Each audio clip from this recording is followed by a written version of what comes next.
Pick your poison. A history of poison. It is imperative to understand that the terms poison and venom are not interchangeable. Venoms need a bite, sting, or injection to enter the victim's system. It's a crude method and not good for business. Poison, however, presents a graceful approach. An oral or transdermal application is unassuming, unexpected, and utterly serene. Elegance is superior. My mother taught me about poisons and venoms while I assisted her with her flower business. As a frail boy, I stood with her on the corners of busy roads, under the summer sun. Greeting drivers at the intersection, we sold splendid, safe flowers. People treasured our roses, lilies, daisies, lilacs, and tulips. We cared for each flower from their roots and stems to their individual petals. In the same way, my mother nurtured me from the roots up. She guided my blossoming under a careful eye far above the decomposing slime of my father's corruption. The pain. How can we truly define pain? Is a bee sting an adequate example? Or maybe a sliver of skin sliced off with a sharp knife? Perhaps a broken heart embodies pain. It aches and throbs, struggles to mend over time and never completely. I respect pain as it represents no evil by itself, but I cannot respect the hideous pain inflicted upon my mother. Father's veiny hands closed around mother's neck nightly. Angry purple bruises tore under her chin and over her throat. One night, I could stand no more. I crawled to him, begged, pleaded, prostrated myself. If only he would desist. He released one hand from my mother's throat and balled it into a hairy, hard fist. The impact took away my breath. I laid on the floor like a primordial grub. Mother sprang free and covered my body with her own. The thudding blows over her back and shoulders reverberated through her torso. The ugly sounds of her suffering echoed in my ears. My pain was my failure to protect her from his anger. I couldn't stop her from shedding those tears, but my pain never matched my mother's. She knew the grotesque reality of pain. Better than me. Better than you. The farewell. Angels' trumpets are perilous, beautiful flowers. When plucked, their swinging bell heads call forth the angel of death. And what a glorious sound it is. My disgusting father lounged on the couch with his crusty feet on the thin glass table. My mother opened a fresh box of nitrile gloves, an aura of calm around her. She plucked a pink petal from an angel's trumpet in her garden. She gathered seeds from a jar nearby and walked to the kitchen. She trickled the seeds into his beer and rubbed the bottom of the bottle with one of the petals. She removed her gloves and popped the cap off and served the beer to him by the neck with a smile. "Took you long enough," he snarled. "Now get." Mother usually grimaced at such talk, but this time, she seemed positively delighted to obey. She turned to me and smiled. "Don't worry, sweetheart. It won't be long now." Watching someone hallucinate was a wondrous experience. My father saw little creatures surrounding him. "What the hell are those?" he said as he stood. "What are you talking about, darling?" my mother asked. "These fairy-looking things are buzzing around me, laughing." He swiped at them and threw his beer bottle. It shattered against the wall, and glass shards rained onto the linoleum floor. His torment continued. "Come, darling," Mother said calmly, a sly smile forming across her lips. "They will not follow you outside." She kindly opened the front door, and I witnessed the only time my father exhibited behavior so distinct from his crudity. He scrambled out with docile grace, unlike his usual plodding and elegance. Mother ordered me to stay in the kitchen while she guided my father onto the road, beckoning him closer. Fleeing the devils and torments of his fevered imagination, he obeyed. The road busied as dusk approached. and the bright moon took its rightful place in the sky. A driver piloting a truck and fiddling with the radio separated my father's mind and body, as if Mother had planned it all along. The truck screeched to a halt, and yells sounded for someone to call 911. Pedestrians and nosy neighbors ventured into the road flush with flashing lights. Their curious gazes shied away in horror. Sirens echoed. I gained the courage to exit the kitchen and shuffle towards my mother.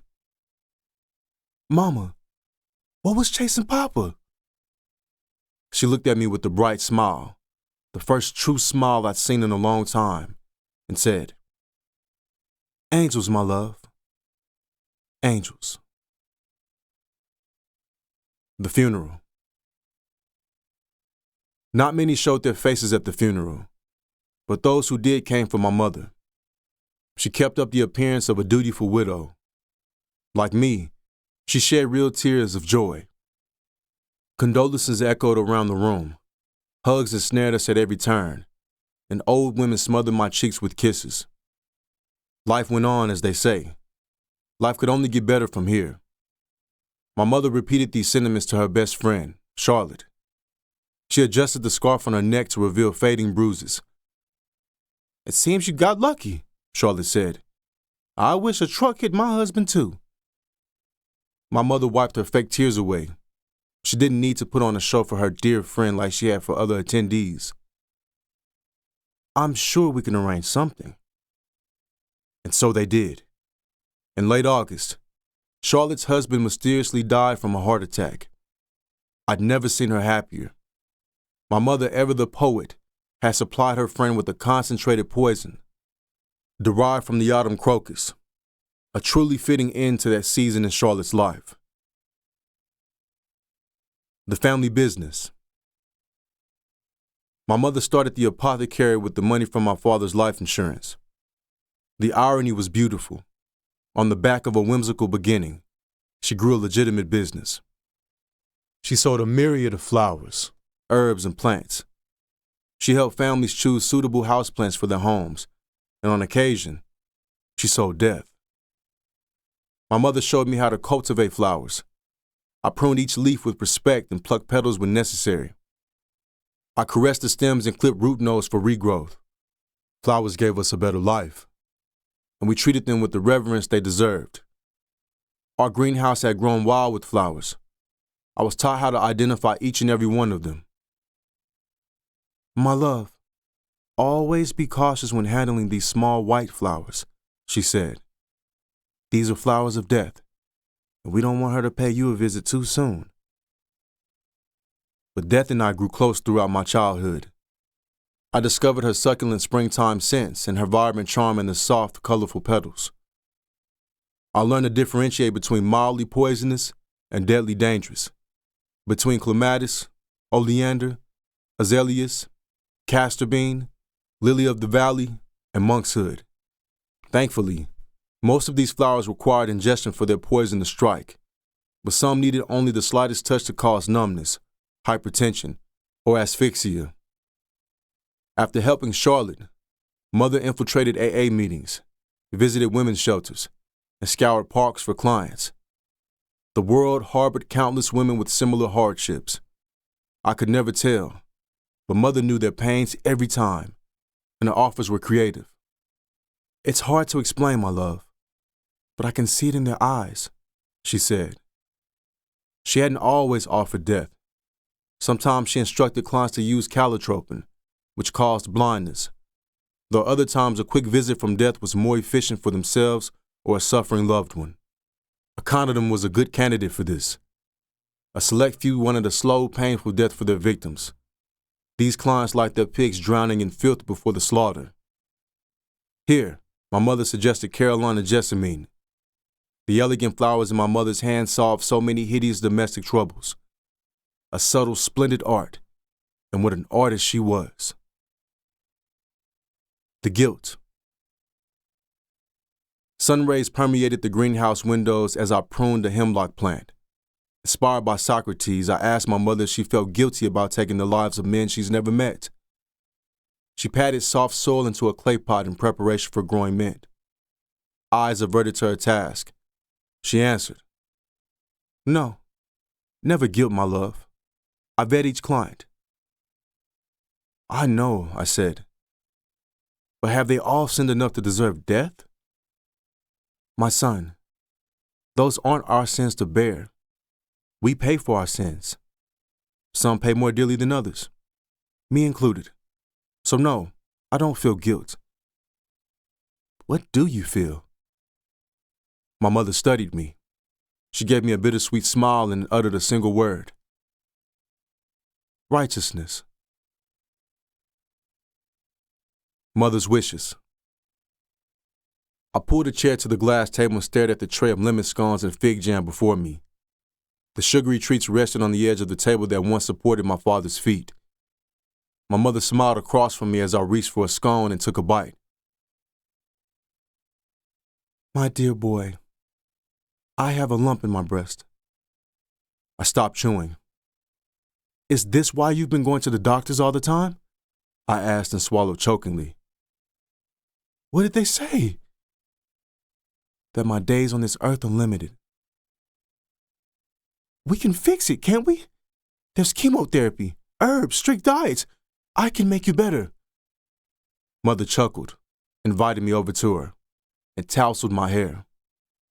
"My beloved boy," she said, "it's time I pay for my sins and reunite with your father, perhaps."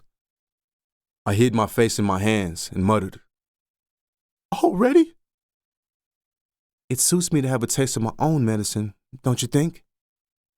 Over the next few weeks, she completed her clients' orders, albeit slower than normal because of her blurry vision and laden steps around the greenhouse. Her words jumbled when she spoke. Normally, she'd be up all night trying to finish writing the gardening manual she was working on. She labored to impart all her expertise in the botanical field, but I often found her asleep. She awoke with no memory of what she had written before. My mother finished her final preparations on a gloomy afternoon. Gray clouds blotted the sun, and rain trickled from the sky. Resting on the porch with me, she engraved my face into her memory one last time before she reached for my hand. I helped my mother rise from her creaky wooden rocking chair. Pressing my hand between her fingers, she led me to the secret nook of the garden. We banned customers from this place. It belonged only to my mother and me. Surrounded by our vials and special formulas, she sat me down and grabbed a potion she made specially for herself.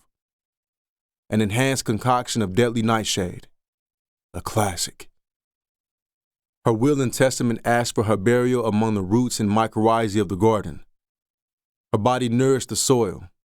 I watched her wither away gracefully, petal by petal, stem by stem, seed by seed. The garden sang her lullabies as she faded, and when she became one with the earth, they looked to me to continue her legacy. If you step into the apothecary in need of my mother's gift, ask me. Like her, I'm delighted to help you pick your poison.